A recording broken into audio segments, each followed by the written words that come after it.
Welcome to Spotlight on the Arts. Hi, I'm Iris Acker, and I'm hosting this segment. I'd like you to meet our panel. First up, Karen Stevens, award-winning actress. Bill Hirschman, who is an arts journalist and a theater critic. Michael McKeever, who is a playwright and a wonderful actor. I will introduce our guest right after we view this wonderful video.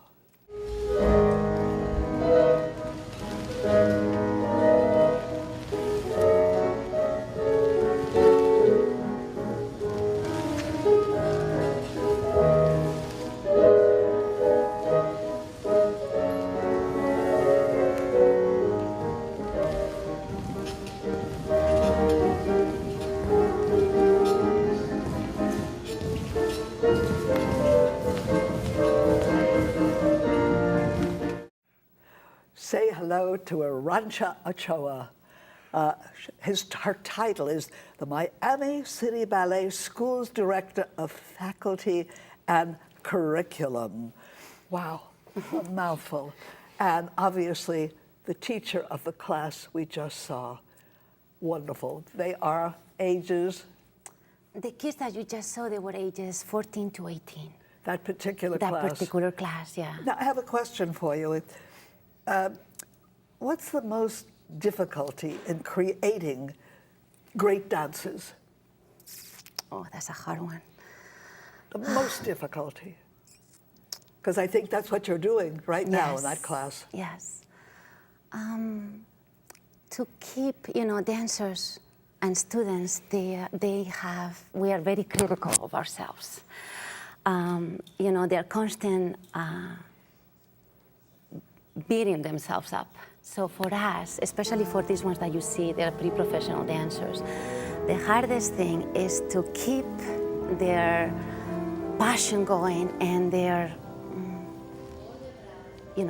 always down on themselves. So for us, is to keep them inspiring. So emotion is very important. Very important. Now, are you preparing that particular group for professional ballet? Yes. Wow. In our school, we have different divisions. We have our children divisions, our student division, and our pre-professional division. The children divisions, they are little kids that come, and they are 3 to 7 years old. Oh, wow, so they're babies. Yes, those are babies. Wow. Yes, and those kids, they can just sign up, they register online, and that's it.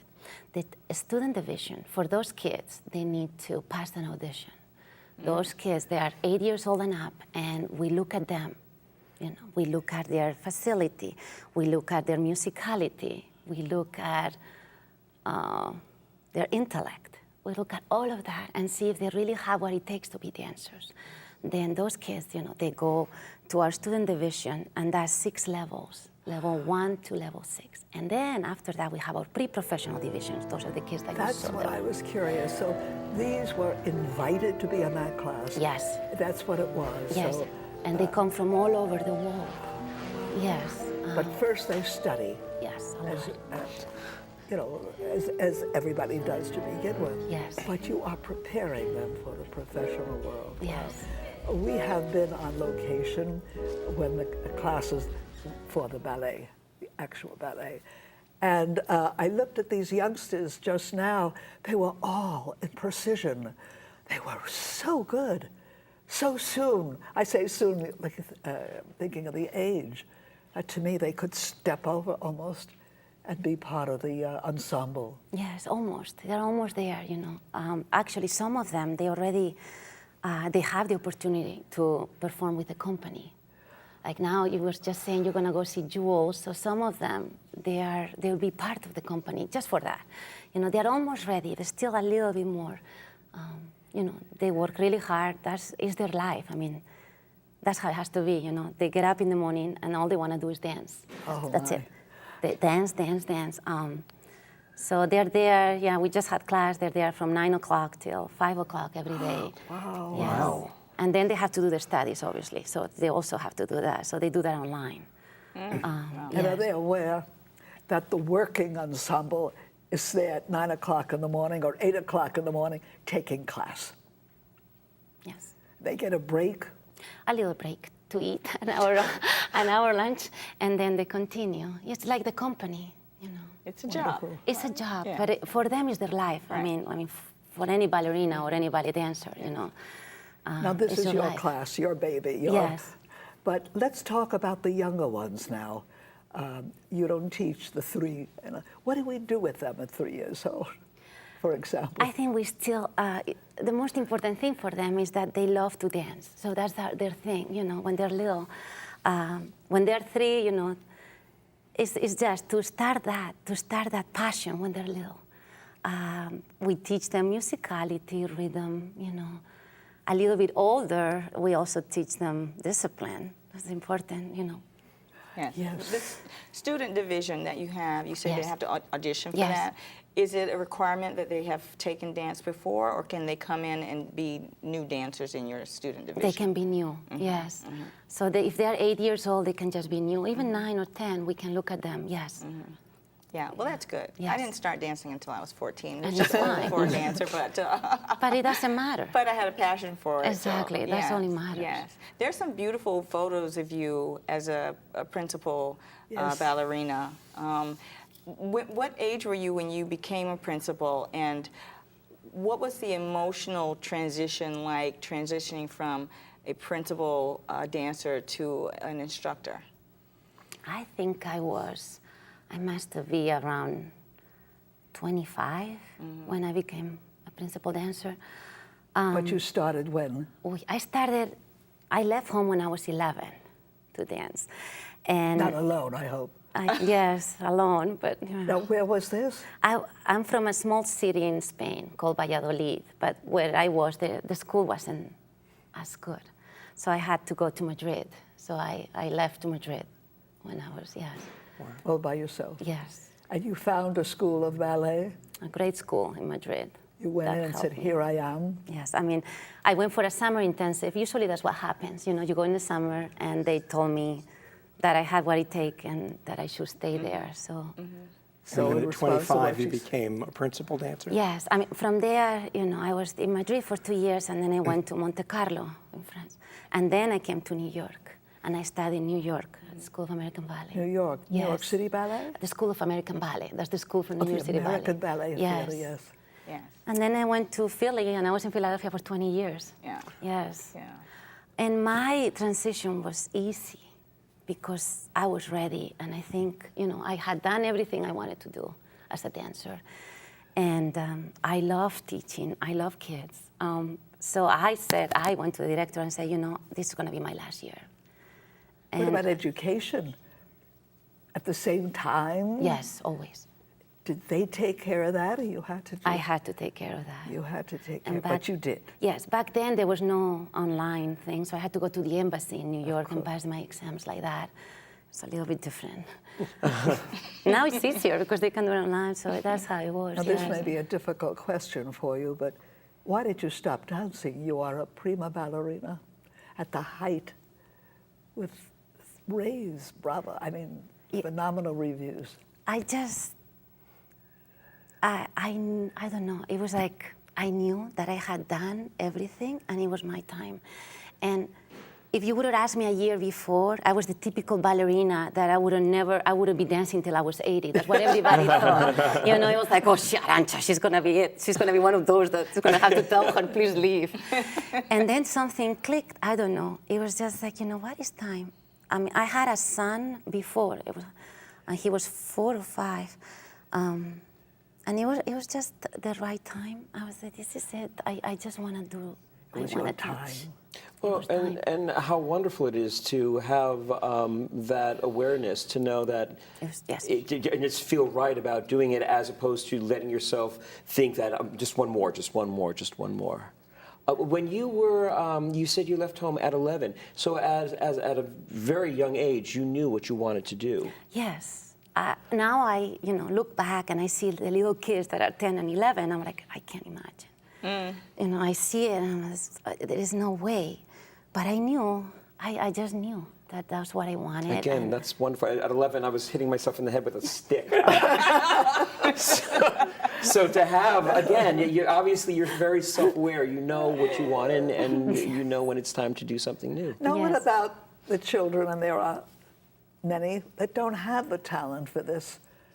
Why should they continue with classes? Because ballet, it teaches you so much. And in any school, in our school, you know, we are teaching them, we're nurturing them. We are helping them become men and women. They learn how to behave in front of others. They learn musicality. They Use learn that word, discipline. discipline, so much of it. You know, hard work. That things don't happen immediately because dance, you know, especially now we're used to, we see it. Okay, I do this, I want it now. You know, and ballet is not like that. So the kids, they have to do it over and over and over. Perseverance. Yes, so they learn that, and it's wonderful. And right now, you know, they may not be dancers, but they can be physical therapists or psychiatrists or so many other things. And we see it all the time. I suspect it teaches them to tenacity and the follow-through to keep up with something, even Yes. if they don't have the physical ability to have a professional career. Yes, yes. When you're advising students who you think they may have a professional career, what is it that you tell them that you've learned that most times they don't find out until they get out in the real world? What are the lessons that you can give to them that you can save them time and trouble and heartache? That they all have their own path. I keep telling them that because one of the things they do is compare themselves to, you know, we are in a classroom with very talented kids, and they're all doing the same steps. And they're constantly looking at themselves in the mirror. And our job is, as a teacher, to tell them the things that are wrong. So they're constantly hearing, that's wrong, point your foot, ta, ta, ta, ta, ta, ta, you know, constantly. So they compare themselves to others, and, you know, they see other ones getting ahead, and they get very frustrated. So we tell them, you know, each of you have your own path. Some of you make it very fast, and then they have a shorter career. Other ones, they take longer, you know, and then their career is longer. So I try to teach them that. I also try to teach them that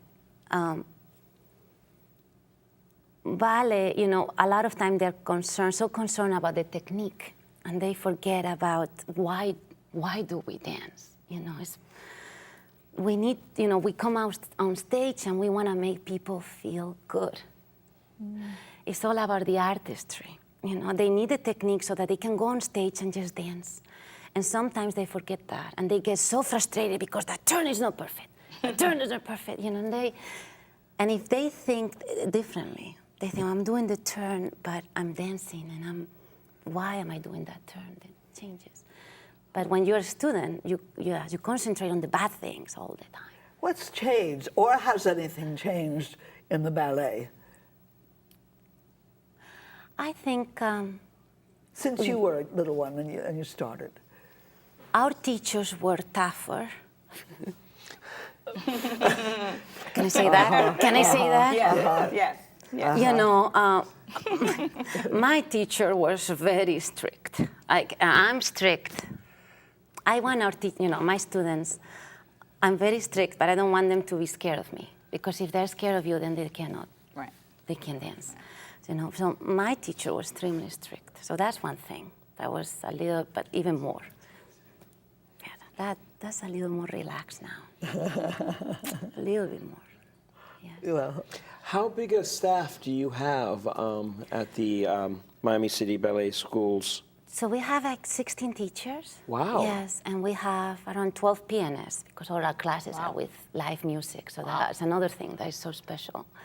So I wasn't expecting it to be that many. You have a full staff, and you oversee all of them. Yes, and then we have the administrative staff as well. It's a wonderful group of people that they all love it. So that's why it makes it so special. Have you had an easy time adjusting to your new role as administrator? Yes. Yes. Yes. You know, you come in and you don't never know what to expect. Obviously, it's true. I mean, is everybody doing the same curriculum-wise? Yes.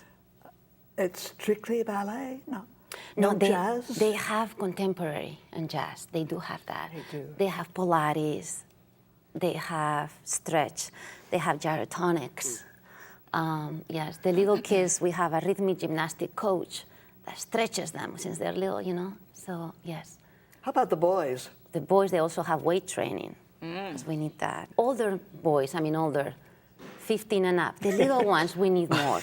The little kids, we need more, little boys. And how do you get the word out to the community? What's your outreach like to bring in young dancers, especially male dancers? How do you do that? The school has a wonderful outreach program. The older kids, the pre-professional, they go to theaters and they perform for school. So we have thousands of kids that come to see us perform. So that's wonderful. And also we have a ballet bus program. I don't know if you heard of that, but it's an outreach program where we go to schools and we audition kids, and then they have tuition-free. They come to class with scholarships. And That's great. we actually have buses that picks them up in the schools. We have 40 kids like that, and we give them everything, the leotards, the snacks, the shoes, and yes.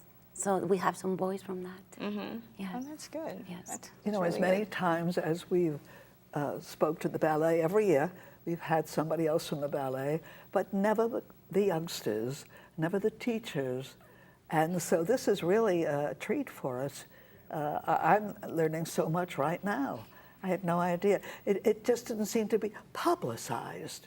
Very quiet. Yes. Doing what's quite wonderful for them as well.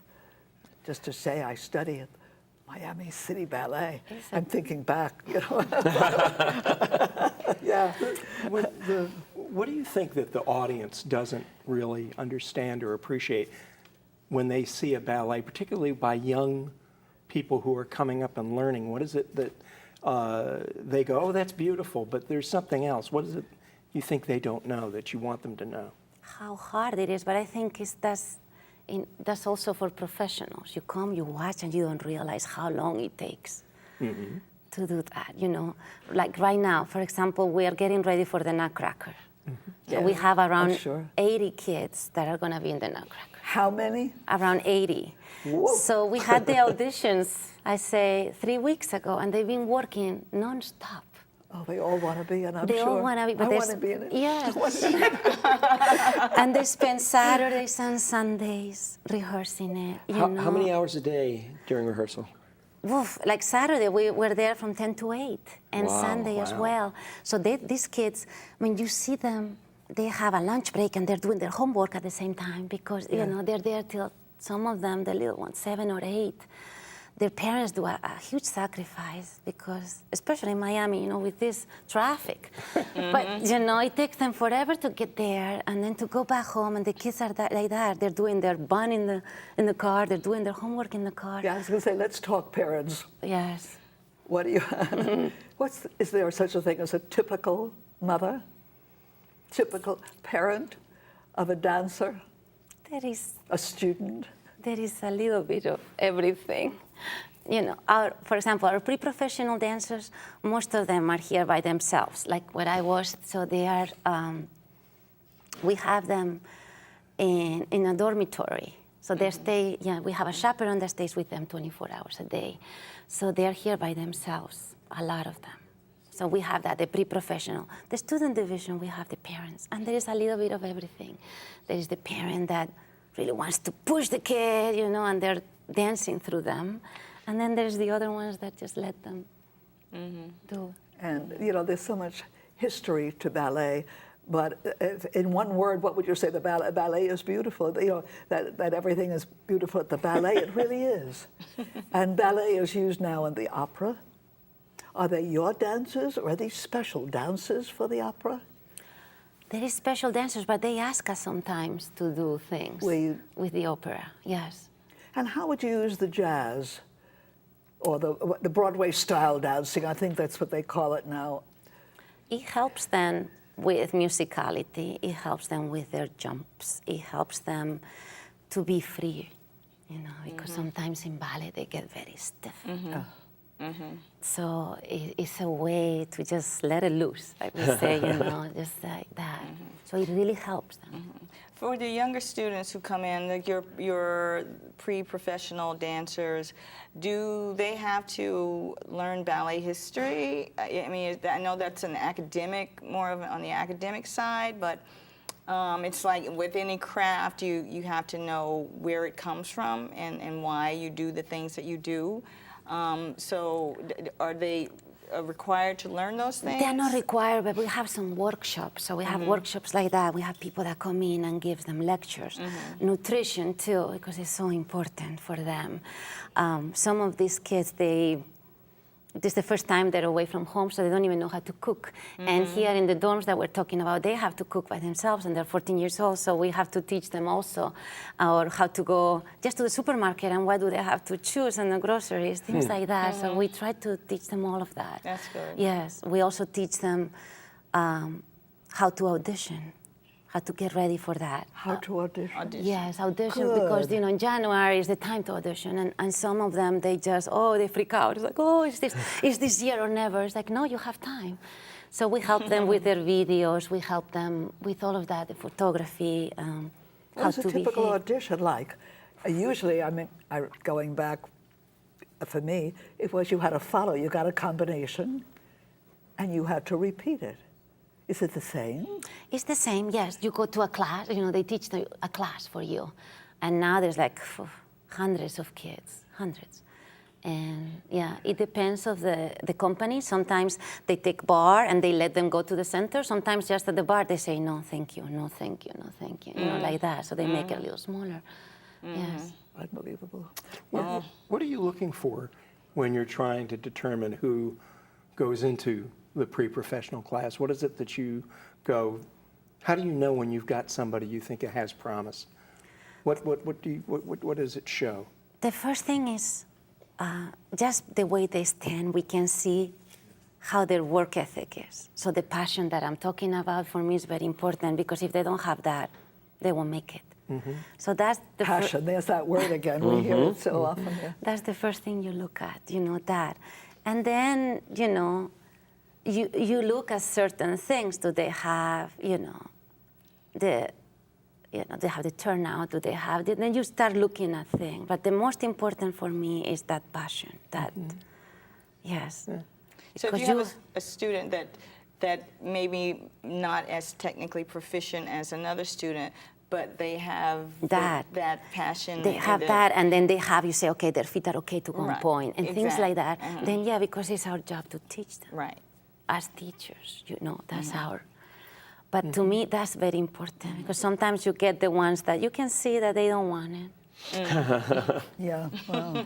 And then, yeah. And getting along with each other. very important. Very important, I know. Usually what we do is we have them for the summer. So they come for the summer intensive. They're with us for 5 weeks. What we do for the summer is we go audition. We have a national tour in January, and we go all over America to all the cities, and we audition kids for our summer intensive. I think last year we had like 1,500 students that auditioned. Wow. And we took 200. Oh, wow. So they're with us 5 weeks, and then in that 5 weeks, a lot of them want to stay. But then we choose from those, the ones that are going to stay with us for the year.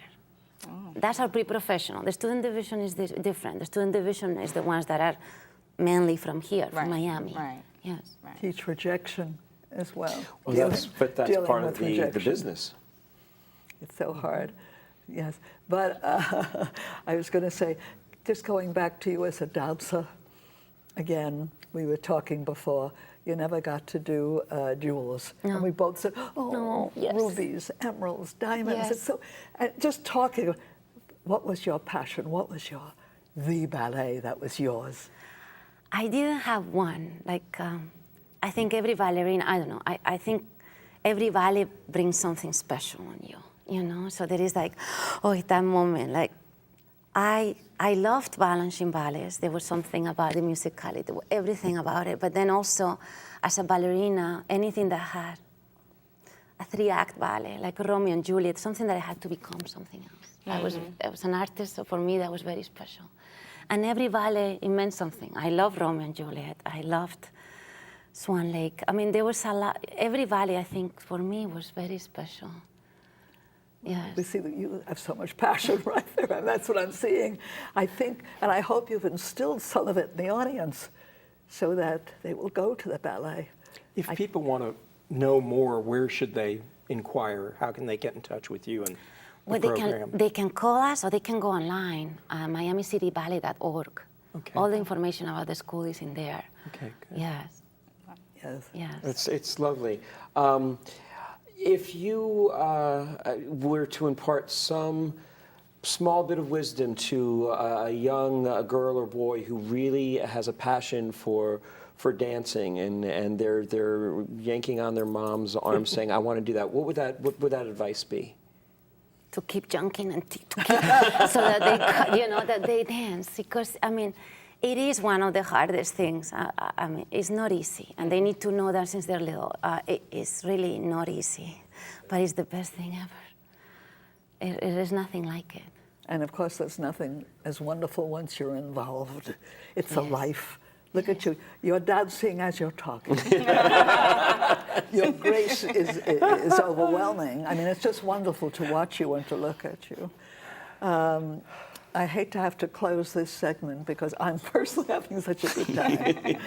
But we do every week. We really do every week. We have wonderful shows and wonderful times. So please, we're hoping you'll continue to watch us. And if you want to know what's going on in the world of theater, just go to floridatheateronstage.com. And I always implore you, go to the theater, go to the ballet, go to the opera, get out there and support the arts. Thank you.